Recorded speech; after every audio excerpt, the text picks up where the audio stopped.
I know it's not Christmas and I am super late.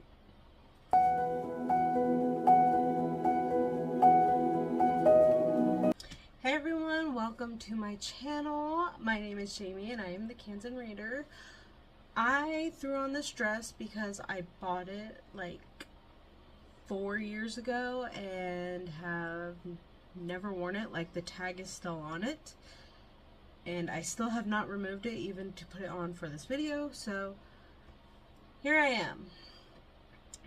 But yes, a little weird because I normally don't wear dresses where my shoulder is bare, but again, I bought this dress because I thought it was cute. I mean, look at it, it's cute, but I have nowhere to wear it.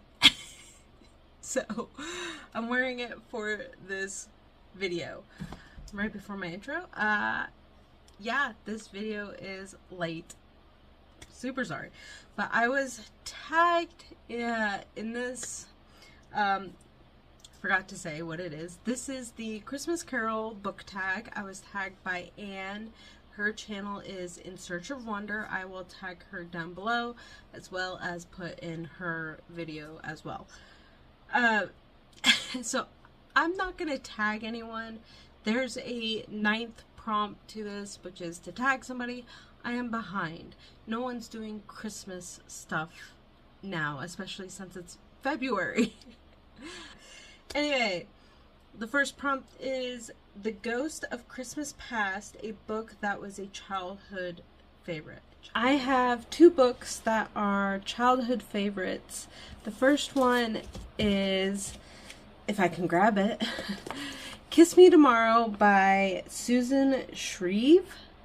This is one of the only books I ever bought at a Scholastic book fair at school.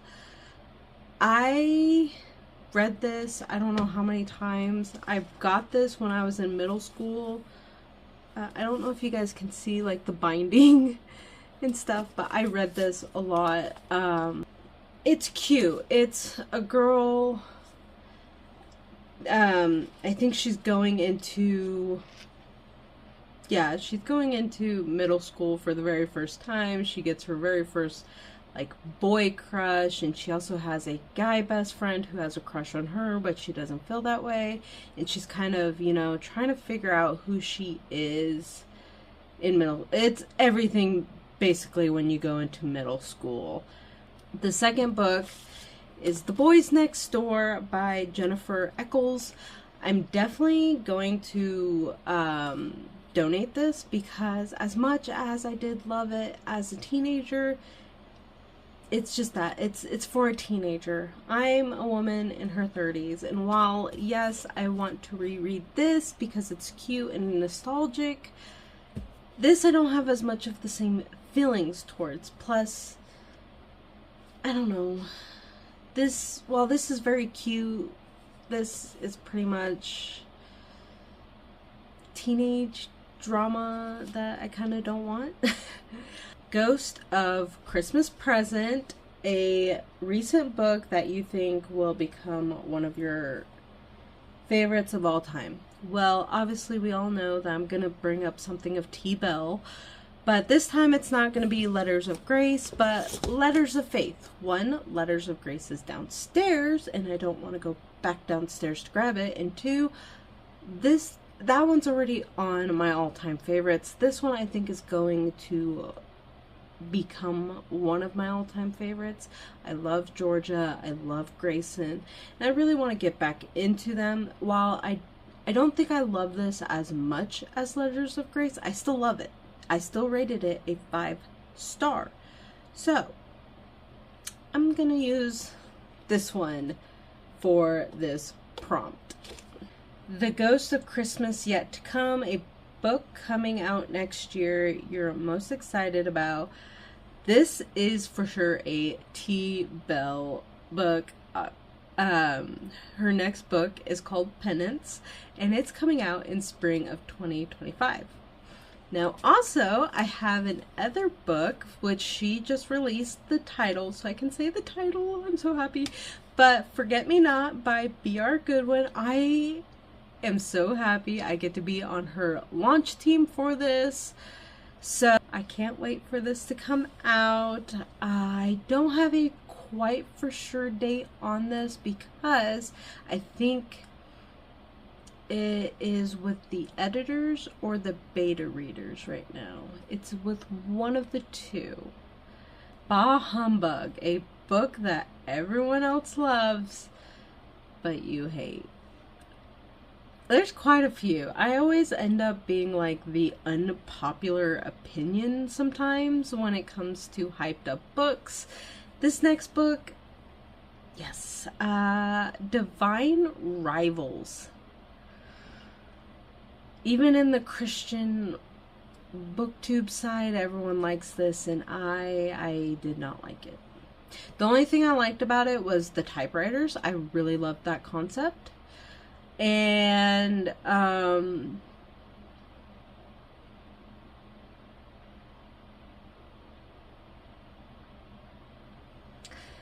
that they were married before the open door scene. That's pretty much it. I don't like the open door scene. I wish more people would have announced that. But yeah, those are the only two things that I can say. That they were married before they had sex. And the typewriters. Bob Cratchit, an old dependable that you always recommend. Obviously, letters of, actually anything T. Bell is writing right now is going to become an old reliable, but what is actually for sure old reliable is the Lord of the Rings. I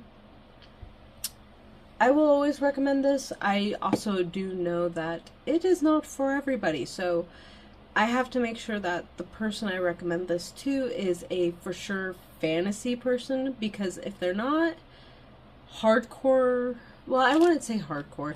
If they're not into fantasy, they're probably not going to be into The Lord of the Rings, because Lord of the Rings is classic fantasy. And I've also have to watch with some people who are just mostly romantic-y people.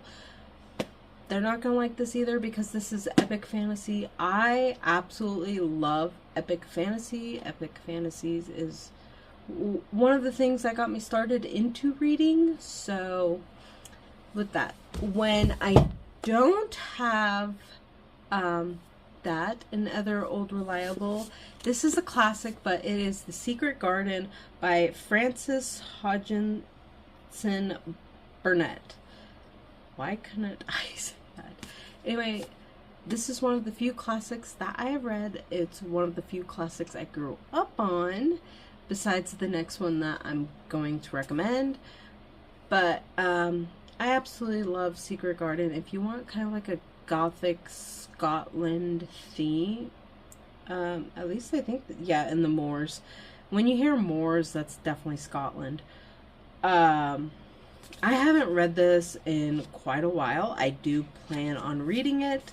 I am saving it for March. I don't know if this is middle grade, but I'm gonna save it for March anyway. One that I had that I recommend is Alice in Wonderland. My copy of Alice in Wonderland is in my son's bedroom, and it's almost midnight. There's no way I'm going into his room just to get a book.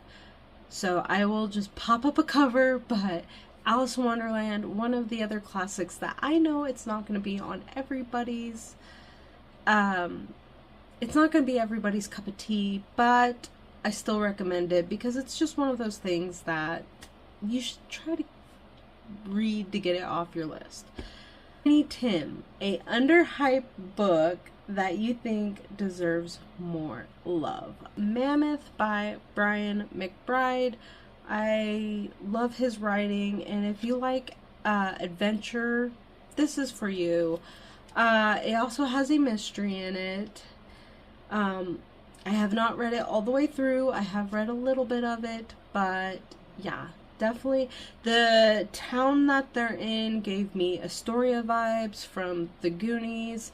they themselves kind of gave me Goonie vibes. While all of them are like teenagers in high school versus like younger kids, it still gave me Goonie vibes. He says it's like Hardy Boys meets Indiana Jones. I don't know anything about the Hardy Boys. I do plan to get to the Hardy Boys. I just need to find editions for it because I don't think my library has any. Why, it's Christmas Day. What is a book that gets you into the Christmas mood besides A Christmas Carol? Well, to be honest, I don't really have a book that I constantly reread to get me into the Christmas mood, except for the Bible. That I'm mostly doing Advent stuff around that time, but other than that, I don't really have a Christmas book I read every single year to get me into the spirit. So, final prompt for me is The Muppet Christmas Carol, your favorite film adaptation of a book.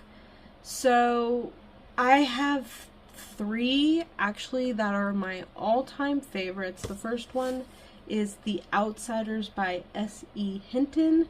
Absolutely love the movie because I don't really remember anything that the movie didn't really do that was completely different from the book. I mean, they did have to cut out a couple scenes just because, you know, it's a movie. They can't put everything in there. But for the most part, they're pretty true to the book. My next one, I don't have a copy of this. I'm searching for a copy of this. Whenever I go thrifting, I might have to bite the bullet and just buy a brand new version. But Holes. Oh, I forgot who Holes is by. Hold on. This Sakars? Sature? Hey, Thrift Books has it! I'm gonna have to go on Thrift Books to get it because it's only $5 and it is the original cover. I like the original cover, though.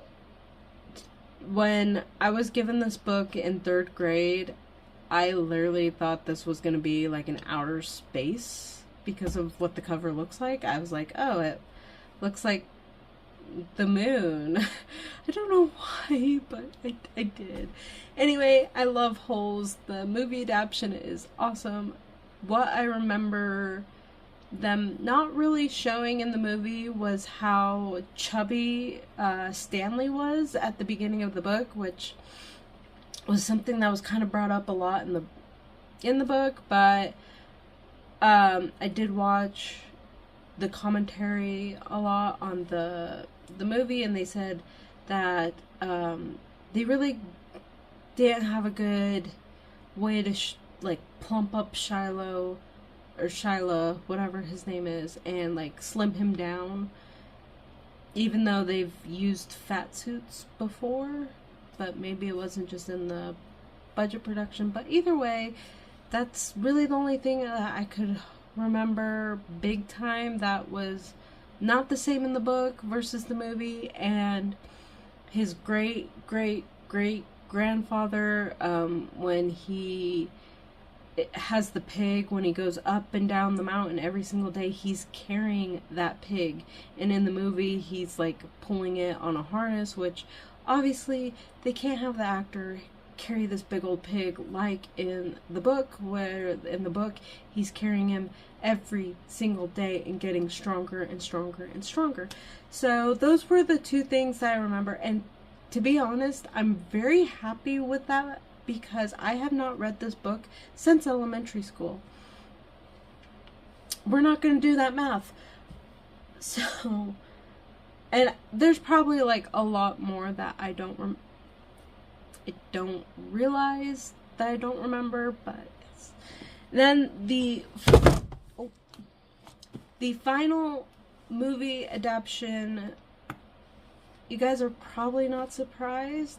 While I do not like Frodo in the movies, I still love the movies. The movies are absolutely something I will watch as a comfort read. If I'm having a hard time sleeping, I will put on those movies and go to sleep.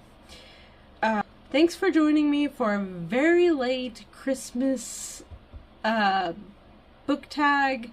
Yeah, I can't say Merry Christmas, but I can say Happy Valentine's Day. Thank you again for joining me. I hope you guys have a great day and a great Valentine's Day. I will see you in the next video. Bye!